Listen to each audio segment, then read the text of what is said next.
More to come. Sleeping Beauties. Sleeping Beauties has directly influenced the Accursed Adventures sourcebook, which is coming up. Because the central premise of Sleeping Beauties, which is probably a story that some of you won't have heard of, it's one of his most recent ones, Stephen and Owen King, uh, where women the world over start falling asleep and finding themselves cocooned and entering a liminal space, mentally, spiritually. And back in our world, the women who are aware of this struggle desperately to stay awake. Men start losing their minds, and whether that's due to a supernatural influence just because men are useless without women around. Yeah. This is a really interesting one. Oddly, it's one of the Stephen King books that's left me the most unsettled. It's quite a grim read at times. Um, the interesting phenomenon of what happens if the cocoon is pulled off of the Sleeping Beauty, where she will essentially turn absolutely raving homicidal and murder whoever woke her up and then go back to sleep again, is a nice twist, but it is told with some real grotesque viscerality, if that's a word. So what have I used from this for Accursed Tales? Well, we have an antagonist that is able to essentially put the people he targets into comas. That's not the same thing, but I like the visual of a hospital ward filled with people sleeping for no medically verifiable reason. And you've got a similar thing going on in here. So would I use it for Curseborne generally, as the plot is written? Probably not. Not on the international scale that it's taking place on in Sleeping Beauties. I think it would need to be more local, a localized sleeping sickness, and the city gets cordoned off because no one wants it to spread. And then you've got a more pressing concern, a little like Under the Dome in a way, another Stephen King novel which I didn't get down. Okay, we still have some more to go, and I realise we're well over 20 minutes. Thank you very much for sticking with me if you're still watching this. We have Later. Now, Later is a Stephen King novel in which our character is able to see the dead and interact with them, and the dead don't tend to be terribly communicative or articulate, but he is able to get certain things out of them that others cannot. And this helps him in some ways, helps him with spying, helps him with learning answers to things. And he's just a teenager. He's basically a child. There's the guy with this gift. And of course, then he starts getting manipulated by other people who may want to know where this dead person was hiding their money or their drugs and things like that. And things, of course, go downhill. It has a very noir sensibility, like all of the Stephen King novels in this hard case lineup. Where would I go from here for Curseborne? Because the dead are, of course, and phantasms are an ever-present element of the game. I think you could easily have a story guide character with that gift who is suddenly able to perceive you. And what's more, that character doesn't necessarily have to be antagonistic or adversarial. Maybe they become such if they're constantly treated as unimportant. But certainly, to begin with, they can just see the dead. They can just perceive phantasms. And maybe this puts them in danger because phantasms just want to be left alone more often than not. Suddenly being perceived, this person starts trying to interact with them and they lash out. He rushes to you thinking you're the person who can save him. It turns out you're one of the dead in an incorporeal form. There you go. There's an interesting story. A nice hook you could go with. Billy Summers is a story I really enjoyed by Stephen King. An excellent novel, bar one scene, which is particularly dubious, I would say. I'm not going to go into it right now. It's it's not pivotal, I would suggest, but it is a very strange choice, or flex, as some people would say. The gist of Billy Summers himself is a hitman paid assassin, and he is assigned to murder someone, but then he is double-crossed and he has to hide out, adopt a new identity, constant disguises, and then he makes the risk of going out to actually save someone who is being threatened near him, risking his own cover, risking his true existence, and then subsequently being hunted. It is a real fast-paced novel. I remember blasting through this one in a couple of days, very easily, and I've reread it since, and it is enjoyable from beginning to end. For Curseborne, I think the thing I would probably concentrate on is that moral question. Less about the hitman stuff, less about being on the run, although that is a fun thing to explore, especially if there's Venators hunting you.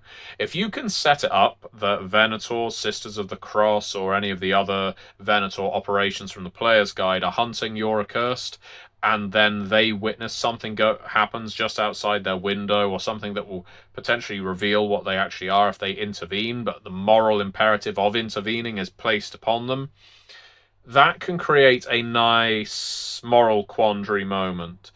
So while I probably wouldn't use the entire plot from Billy Summers, I would definitely use that little hook there, that hinge moment.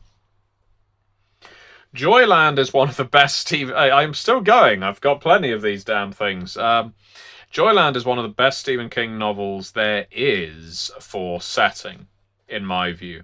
Joyland is a rundown old fairground. It is set in the past, and you've got a student who is on his summer break working at this circus, at this fairground, on the beach, and then murders start happening. There isn't anything hugely supernatural in this story. Again, this is more of a hard-boiled case, but it is such a fantastic idea for a setting that has been used before. You know, naturally, there have been murder mysteries set in fairgrounds before.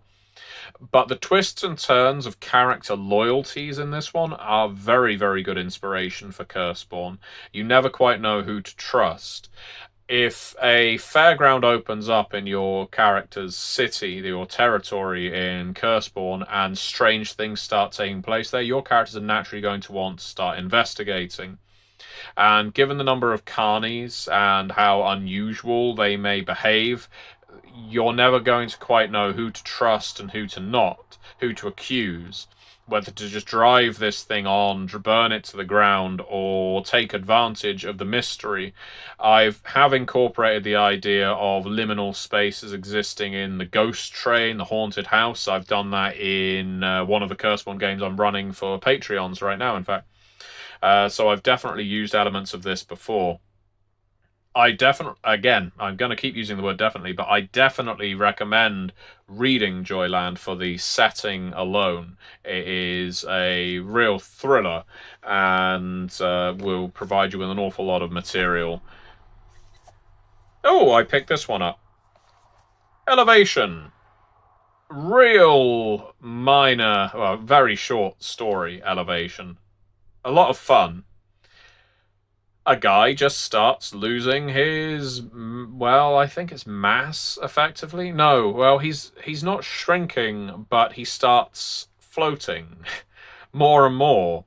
And even though he is trying to weigh himself down, he is basically working in opposite to gravity, and eventually he is just going to disappear weightlessly. And as I say, it's a short one. It's a bit longer than a short story, so it doesn't fit in an anthology, but it's a bit too short to be a novel, so I guess it's a novella.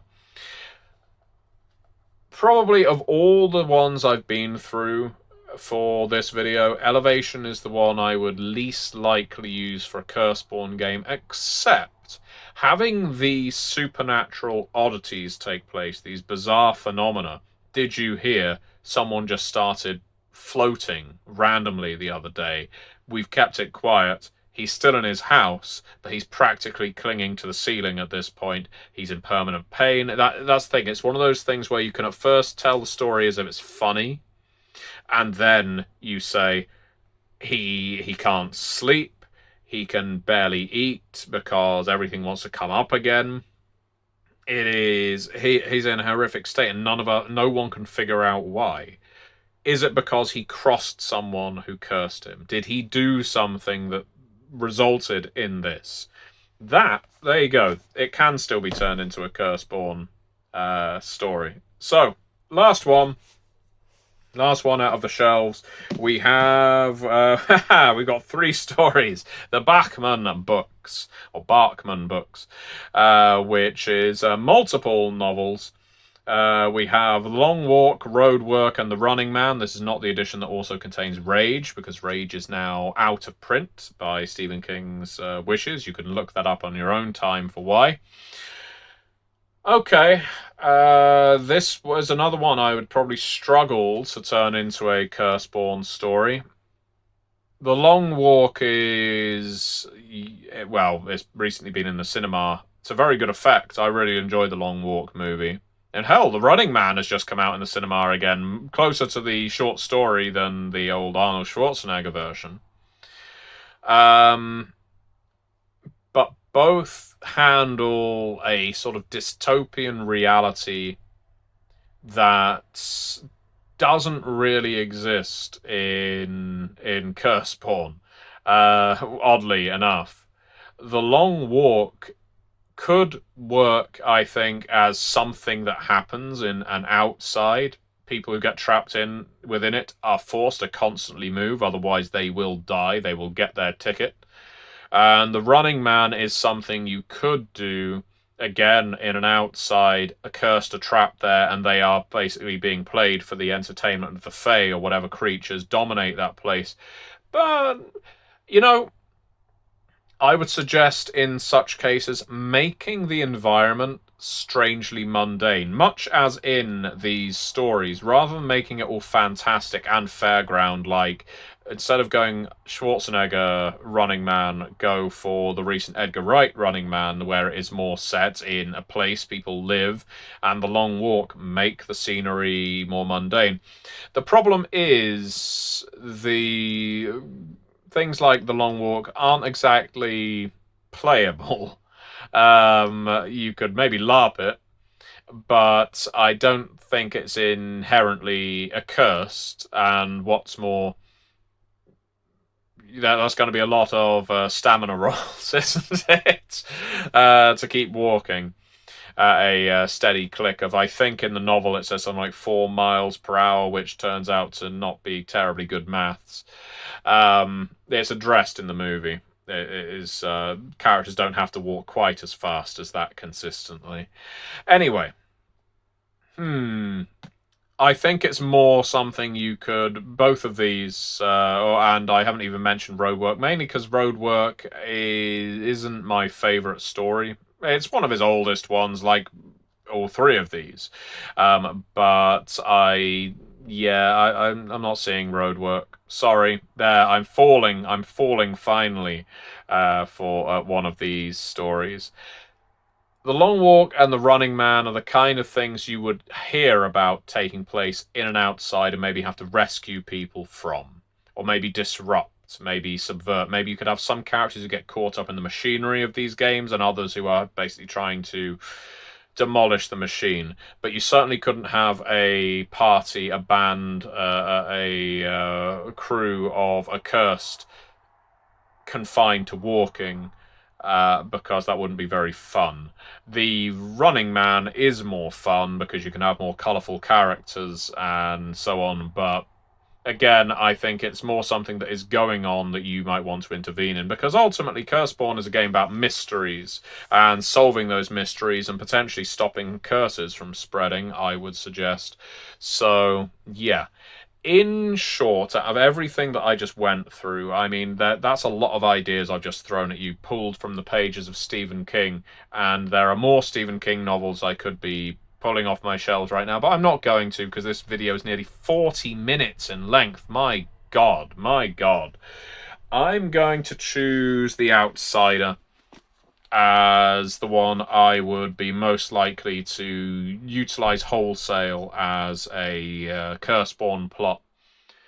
Creature comes through to our world, completely screws with a mortal's life, for fun and implicates him or her or them in a disgusting crime. The kind of thing that makes people's blood boil when they hear about it.